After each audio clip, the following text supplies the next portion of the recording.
Hi, our viewers. This is the Ivan Show. It's brought to you by IT Media. My name is Rebecca Kenyan Atayewa, and I'm sitting in for Ivan to condemn it today. And we are on a topic of ghosting in relationships in particular, because ghosting is really broad. So today we are talking about why these two people dating, one could disappear in thin air without explaining why they do not communicate anymore. And on the show, I have a guest. Well, my name is Austin Harris Benz. It's very interesting and I feel so privileged to be here. Thanks very much for having me. I look forward to delivering the best to our dearest viewers. So going ahead, we're talking about relationships and in particular why one would ghost another, their partners in a relationship. Why is it that it's on a rampant or a high rate? Why is it rising every day, every morning, that someone just cuts off their communication without making the other partner understand why it's happening? So now that we are going for Valentine, I know this will be really huge. Someone is just going to disappear because you didn't send them flowers. And they will not tell you it's because you didn't buy them flowers. They won't tell you that out of the blue, someone will disappear. So what I would like us to talk about in the first place, because our viewers have gone through this, maybe you were dating someone and this person just kept quiet. You kept on asking yourself, am I not enough? Did I do something wrong to this person? Or what really happened? Did I go wrong somewhere? So could you first take us through the first steps? Why do people ghost others in relationships? Is it cowardizing? Is it what? What is it about? Oh, well, that's quite interesting. But I think to make it simpler for our dearest viewers, I'm going to categorize this into two. I think ghosting comes at two different levels, and that's primary and secondary. Okay. Now, at a primary level, I have a feeling if someone ghosts a fellow, maybe at a primary level, if it is still in the early stages, I would categorize that at a level of maybe you haven't told someone before about what are your don'ts and what are your do's. I mean, this is what I like and this is what I don't like. You haven't told them, neither have you disclosed to them what is it that makes you unhappy, neither have you disclosed to them what it is that can possibly make you move on, but you just choose to move on from nowhere. I think at that level we call it primary. Now to the secondary level, we come to the level of where, as my girlfriend, I've aligned myself to you with what my personal instincts look like. I mean, I don't like this, I like that. Then you insistently continue doing things that I warned you not to do. What then? Instead of arguably having to insist about the same, some people choose to move on. That's secondary ghosting. But at the primary level, cowardizing comes in. Because I mean, as a man with two balls, surely, why wouldn't you stand onto your two legs and tell your partner, I really don't like this? Or you did this and therefore for that reason, I feel unless you apologize or unless there is room for change, I should move on. I mean, you're not a man enough if you can't stand on two legs. Really? Do that. But at a secondary level, I come back now to the menship thing to defend that whole sort of thing. Because honestly speaking, in the generation that we are living in today, we are having two aspects cross-cutting upon the other. Hypothesis versus fact. One day from today we will have Valentines and we are going to have people who are going to ghost their partners because of things like flowers. Honestly speaking, I wouldn't even categorize that be ghosting. I would call it stupidity. Because if you choose to move on from a boyfriend or to move on from a girlfriend because of small things like flowers, now at that level we won't categorize it to be a ghoster. We will look at you as a person who is simplistic and myopic. I mean, your understanding is too small that you can even run away for flowers. What then? I feel one thing that I need to first do to our dearest viewers is that I want to apologize to whoever has been ghosted before, and I want to say sorry to whoever has been ghosted before outside there, because I know it feels bad. I mean, really bad. In an event that someone chooses to move on from you without disclosing any reasons why they choose to do so, for me, I have a feeling it's the most hurting thing, because you would keep questioning your own self. You're like, am I not good at doing X, Y, Z? I mean, if you have had sex with them maybe before, you would have to question yourself about things like, am I not good enough in bed? If that's the reason, why didn't she tell me? Two, am I stingy? Am I rude? Am I arrogant? I mean, this person didn't disclose to you at any one point that you did something wrong, but they just choose to move on. I mean, that's very hurting. What do I then advise? I would really advise that if you're already ghosted, because you cannot prevent a disease you already have, right? It's already a disease that you're infected with. You've been already ghosted, and therefore, it's unavoidable. What then? Come back to your normal self. Go back to the drawing board. This world is too big for you to be depressed over small things like this. Because for me, ghosting you is one of the smallest things you can ever, witness. Because what happens then if someone chooses to directly flog you right and they're like, I am going, you're bad. I mean, it would be more hurting, right? But now that someone chose to flog you up, chose to ghost you without necessarily disclosing why they did so, come back to your own self. Question yourself, where did I go wrong? Where did I go right? Could they have had a better option and therefore they chose to move away from me?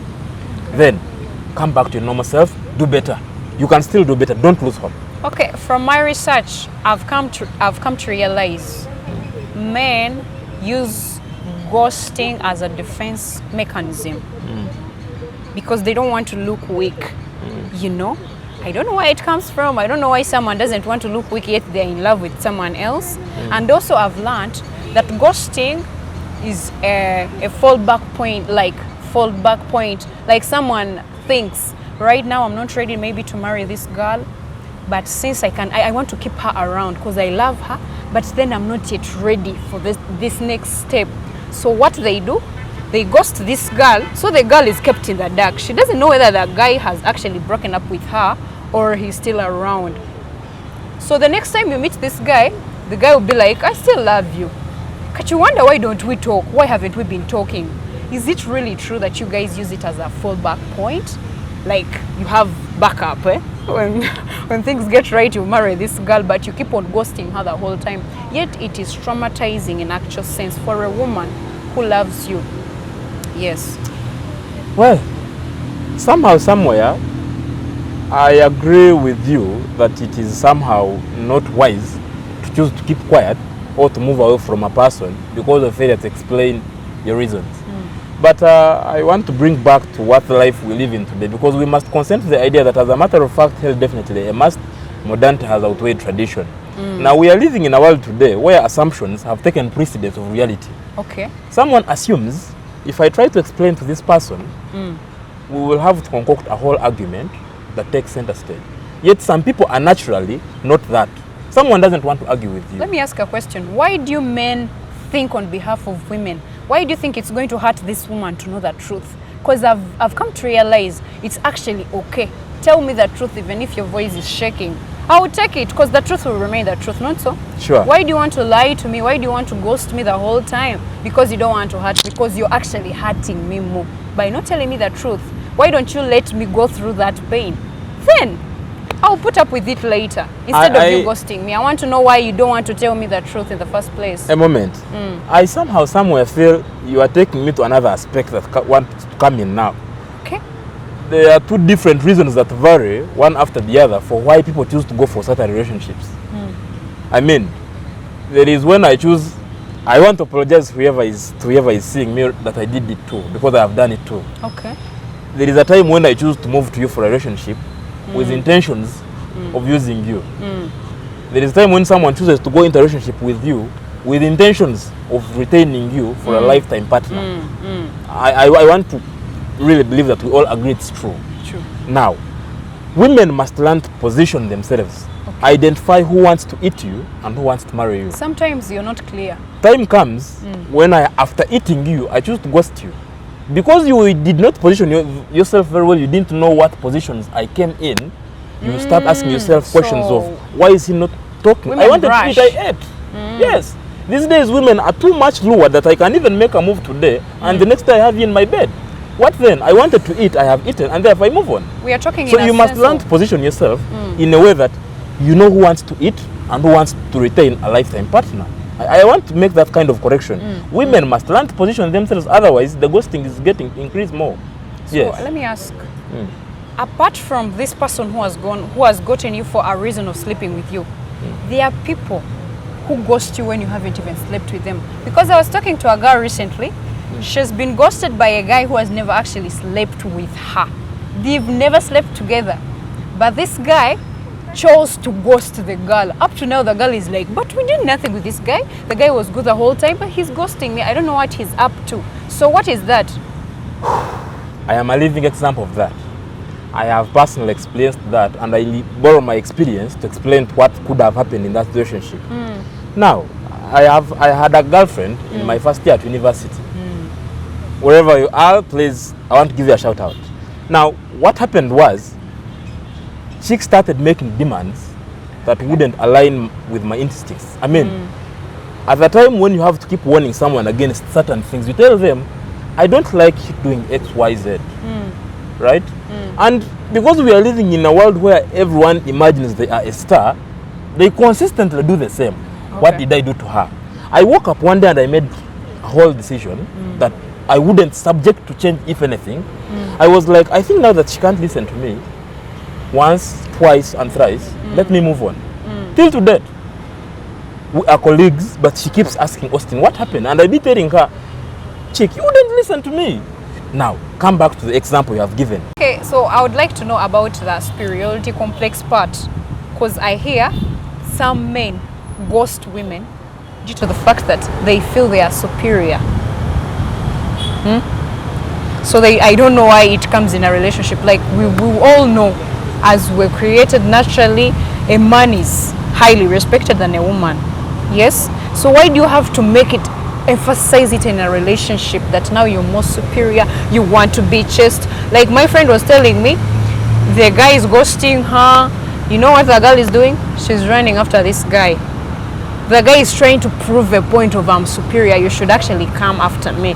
How crazy is this generation that men want to be chased by women in a sense of that superiority complex thing?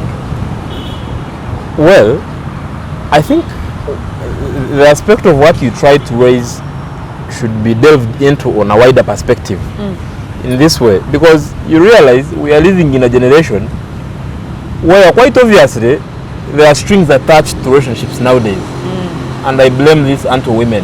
Okay. What exactly am I trying to drive at? I'm not trying to oppose you. I'm only trying to paint for you a picture of what has led to that whole life that we are living in. We are living in a life where relationships these days carry a lot of strings. Okay. It's an issue of money versus love. We all consent to that, including our producer. True. Now what happens is, in an event that this man struggles hard to have the cash, he will in the long run have to pay back by making you chase him as a payback. He has a feeling of, I have the money, look for me. What then? It becomes an entire perished generation. But leaving that outside, I want to come back to the core of what brings us here today. You realize today there is a lot of superiority complex among us men, me inclusive, even when it is not something I advise. Because every time you choose to go for something that lands you into losses, you are the lost dull person now. You are doing something that is against your own self. In English they call it, you're ridiculing your own self. I mean, it's ridiculous. Because you are superior, yes. Yes. You have chosen to move away from a woman you love simply because your superiority complex is misguiding. Who then loses? You love this girl, but because you feel you are not subject to explanation, you have chosen to move on. What then, my brother?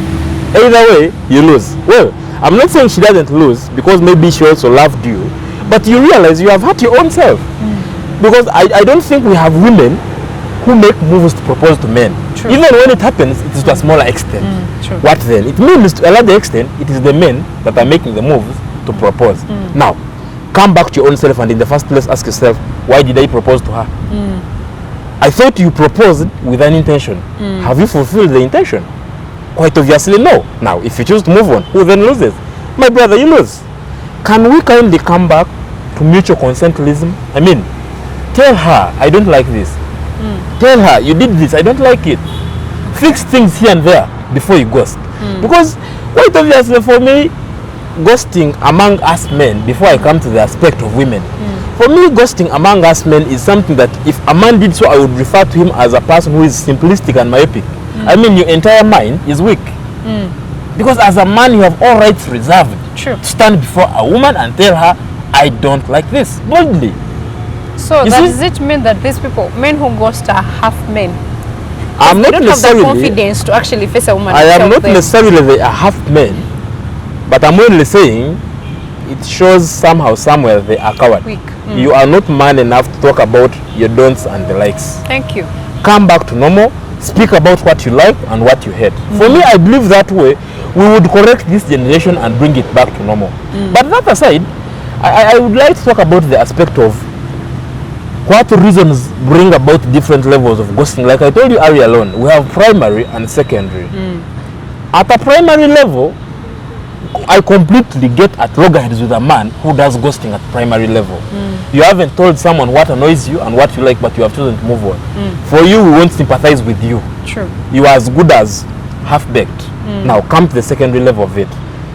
Surely, to my sisters outside there, in an event that this man is at a level of secondarily ghosting you, it means he has already told you his do's and don'ts. But you If can't you honestly stand. love him and you think he is your man, why choose not to listen to him? Because black will always black. There is nothing like red black. It's either black or red. Black, yeah, true. So surely, as the African traditional society states from the start, it will never change. A man in a family or a man in a relationship will always be superior of that woman. I'm not necessarily saying men should dominate the women's thinking because they are men. I am only saying, as a woman, your role in a family is to calm down superstitute situations. If your man doesn't like this and therefore is angry, as a woman, your role to make sure that relationship stands is to bring him back to normal. By doing what? Sometimes you need to understand that I am the woman in this relationship, and therefore you need to go ahead and ask him, Daddy, what went wrong? If you think you were right, calmly explain to him. You see, Daddy, I think we should do things this way. I mean, understand me. If he is a man who has always loved you and does not, have any reasons of using you or anything like that, he will listen to you. But the problem is that we are living in a generation that, like I told you, everyone thinks they are a star. There is no man, there is no woman. Women of these days are men. Especially if she maybe thinks she's in a better level than you are. Maybe she works with TV and you're a border man.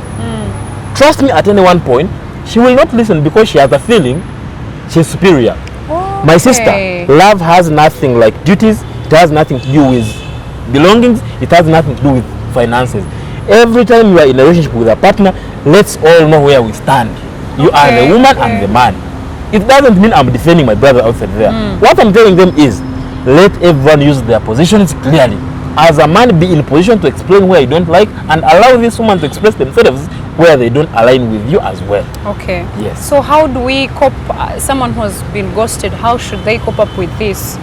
Cope with being ghosted, the whole situation, the whole trauma, because I understand someone is isolating themselves. They feel like they have that shame of old rejection, Ghosting is kind of rejection. You feel like someone has rejected you, but actually they don't want to throw it into your face. They don't want to pin it on your face. They don't want to face you, tell you this, but in actual sense, it's making a lot of noise in your mind that I've been rejected. How can someone put up with this? How can they cope up with this situation? Because it's a trauma in actual sense. I'm just thinking, someone has ghosted me. I love this person. Maybe we've been dating for a long time. Out of the blue, they don't want to talk to me. I'm full of questions. I'm asking myself, where did I go wrong? I've not gotten any answer, so how can I go about it? All right, in response to try and approach that, that is why it is important to say a shout out to the IT media and the entire Ivan show, because I think this show directly speaks to those people. Now, pay attention. The time is now. In an event that you've already been ghosted, it's a disease you can no longer avoid. True. Right? Because we all know you cannot prevent a disease you already have. Now, my brother, my sister, it has already happened. What then? Let's get back to the drawing board. Do self-assessment. True. Because I don't think there is anybody below the age of 18 who is in a relationship. Below the age of 18, we call it friendship. Whatever you're doing, for us, we disregard it. But above the age of 18, we think you are in a relationship. Okay. What am I trying to talk about? At the age of 18, everyone should be in position to understand what things a relationship carries and what things can distort a relationship. Do self-assessment. Deep inside your heart, you know where you went wrong. You can still do better. What if they did go wrong anywhere? This Trust coward me, by the time someone chooses to ghost you, 99% you have gone wrong somewhere. Before we attend to the 1%, let's first focus on the 99%. Nobody chooses to move on from a righteous person. True. You must be wrong somewhere. Did you talk about the... I will come to the 1%. Hold on a bit. Have decorum. Now I'll come to the 1%. You see, at the time I choose to move away from you, there is always that reason. Even when you think you're right, there is something maybe, okay, I misinterpreted from you. I mistook it to be wrong even when it was right. Yes. Now, do self-assessment. I'm now directly talking to a person who has been ghosted. Do self-assessment. Ask yourself, what do other people do in their relationships that I didn't do right? Was it financial? Was it character? Did I go rude? Well, did my boyfriend need sex and I did not give him? The next time I fall into a relationship, should these be the things I must necessarily avoid if I must thrive in that relationship? Align yourself with that. Now, for the issue of the trauma and depression, quite obviously there are very many things that traumatize people and depress them. Whether you have been depressed by finances, relationships, or any other things, it's at the end of the day depression. Depression, true. Get counseling. Hang out with your favorite things. If you like movies, go hang out. Hang out with friends. Okay. Share your story. Tell a one Becky. Sometimes she has better advice that can bring you back to normal. True. Don't commit suicide. Don't lose hope. It's the worst thing you can ever choose to go for, because when you lose hope, yourself, yeah. when you lose hope, you're likely to do the worst. I mean, you're going to make the already bad situation worse. Now, talk to a one Becky, meet a one Austin, meet friends, hang out. I mean, share a story. You're gonna recover your own self. Okay. Yeah. But for those that plan to ghost, let me talk to the people who anticipate it would happen to them. This is the worst thing you're ever going to do in your life, because it is going to land you into trashes. How? Like I told you previously, I am a victim. I have succumbed to that. I have ever lost a partner. Brought to you by IT Media. I would like to call all of you to come through, come and watch, view this, comment, give your comments, your remarks on this. What do you think if you've been ghosted? I hope this helps you to go through what you're going through, really. And we thank you for following us, for liking us, for sharing our content. We love you all. It's the Ivan Show. Goodbye. IT Media. Empowering truth, inspiring change.